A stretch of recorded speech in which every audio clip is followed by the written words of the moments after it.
Good morning. My name is Noah Berger. I live in Alameda, which is a little island off of San Francisco. And I used to shoot for a lot more places, but now most of my news work is for Associated Press, San Francisco Chronicle, and the San Francisco Standard, and also do a lot of corporate work for a variety of clients. I took a class in high school, so I would say high school. I got into it more for the journalism side. I was very involved in publications, the high school yearbook, high school newspaper, literary magazine. And actually, that's kind of what got me into college because I didn't really have good grades, but I was super involved and was the editor of all three of those. So it kind of came into it through the journalism side, but did take a class just in photography in high school. I didn't really study photography in school. I went to Berkeley where there isn't a lot of photo program. So before I started my freshman year, I got a job at the school newspaper, which was awesome. I think I was 17 and got a day a week job there. So most of my training just comes from working at the school newspaper and looking at what other people were shooting on the same assignments that I was. Our editor was older and professional, not a student. And it was more of a job. He was a great guy, but it was more of a job than teaching us. So I would say it's mostly self-taught. I was studying at Berkeley. Studying is a loose term because I didn't take a lot of classes or work very hard at it. And I think I'd been there 3 years, but I was still a freshman, and I met with the advisor to figure out what you need to do to graduate. And when I heard all the requirements, I was like, yeah, I think I'm not in for that. So I dropped out. I was 20, dropped out of Berkeley and started doing it full time then. And I've been freelancing for 31 years since then. When I dropped out of Berkeley, I started working for a couple small local publications, and I interned at what was the Oakland Tribune at the time. Also started working for Berkeley doing PR photography for them, and just kind of grew the work and the business and the clients over time organically. I wasn't very goal motivated. I didn't have a goal like I want to work for this person, I want to work for that person, but just kind of developed as my skills developed over time. Never had a staff job. The closest I came, I used to do 3 days a week freelance for a newspaper group here, but it was still freelance, and it's always been that and not staff. So the biggest thing I could tell people starting out is do what you say you're going to do when you say you're going to do it. So get there early, shoot the assignment, stay late, file on time, get your photos in the right format. You're not going to be great when you're starting out. Nobody is, and you don't need to be. You're not going to be the best shooter out there when it's your first year. But the most important is just that you're reliable and you come through and you make your editors' lives easy by doing the right steps in the right formats. So can't stress that enough. You can always have control over that. You can't always have control over how well you shoot. I think still after 31 years, the best thing about this job is all the different scenarios that it plops you into that you wouldn't see otherwise, all the facets of life. So every day you're out there and you're in a new environment, whether it's hanging out in a homeless camp or hanging out with the Gettys, it's all spectrums of life that you get to see kind of on a shallow level. We don't really dig in as deep as writers do or, long form, but you really get to see so much of life, and there are not very many jobs that would do that. So that's still the best thing is exploring the world through your job and, having every day be somewhat different. So to be a good photojournalist, I would say the most important, obviously, is just that you shoot well, but that doesn't really mean anything because you can't control that all the time. After that, I think being able to see both sides of most issues has helped me a lot. I'm a very much both sides guy. I can go out to something and for almost all things, I can understand how people have a different view than I do. And that really helps to approach things objectively.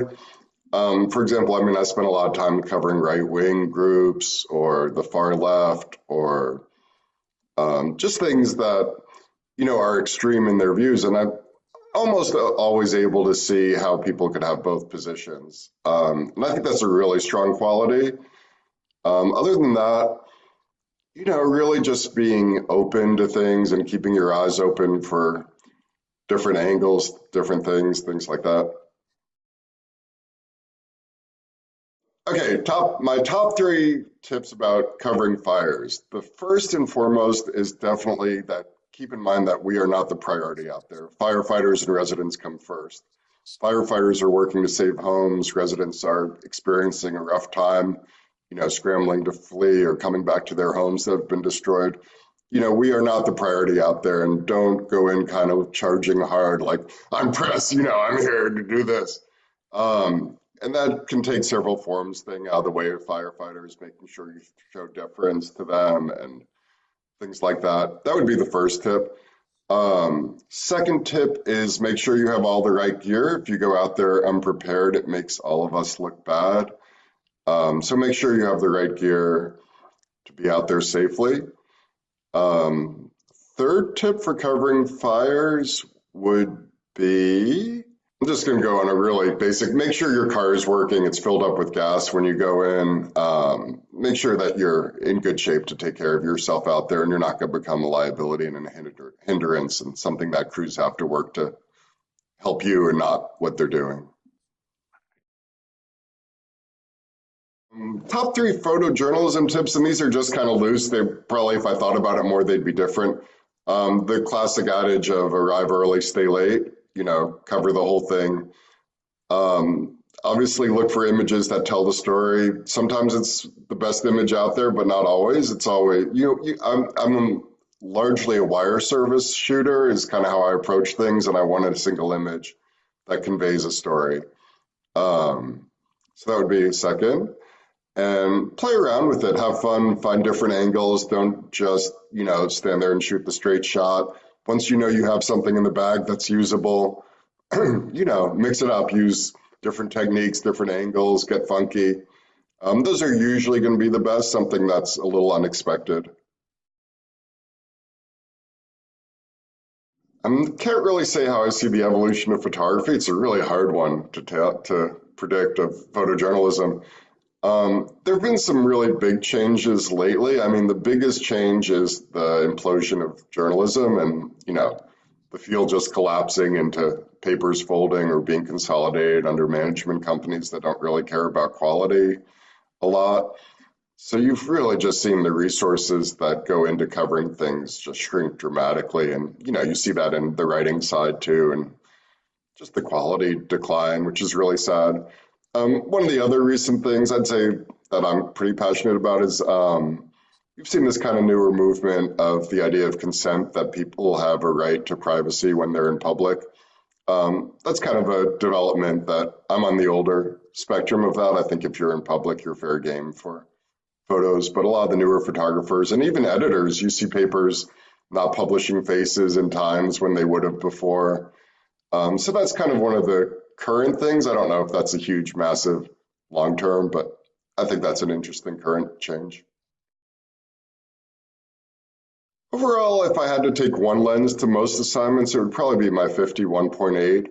I'm Nikon, and at least before mirrorless, it was an insanely sharp and insanely cheap lens. I think the non-mirrorless was $250, and I'm really rough on my gear, so I could just buy a few and replace it every couple months. And I just find it a really versatile lens. You can create really clean, isolated looks, but still capture scenes. I like the tack sharpness of it. That's kind of the sweet spot. It's definitely not the only lens I use, but I would say that's probably my favorite and my go-to. Depends on the assignment. I'll usually have two bodies with a lens on each and then a pouch, a think tank pouch with two more lenses in there. I have the 24-70, which I'm not crazy about. Nikon before mirrorless had a great 17-35, and they haven't come out with that for mirrorless yet. So I have the 24-70 just because it's versatile. That 50 in the bag. It's a really nice 135 Nikon. It's a 135 1.8 plena lens, which I use a lot. I tend to prefer that to the 70-200. But then if it's a really fast breaking scene or something where you really need the versatility, I'll switch that out for the 70-200. One of the hard things is sometimes I end up carrying both of those, and I kind of feel like an idiot having this zoom lens and then a second lens that's kind of heavy right in the middle of that zoom, but it just has such a nice feel to it that I just prefer that. I shoot in both. I use the JPEGs to archive everything from the shoot, but in terms of the photos I'm turning in, I'm working from RAW.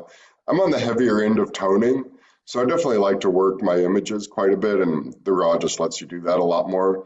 Occasionally, it saves your ass when you've really fucked something up, but for the most part, I just prefer it because of the toning capabilities over JPEG. And then I'll keep the selects in RAW and then the outtakes in JPEG.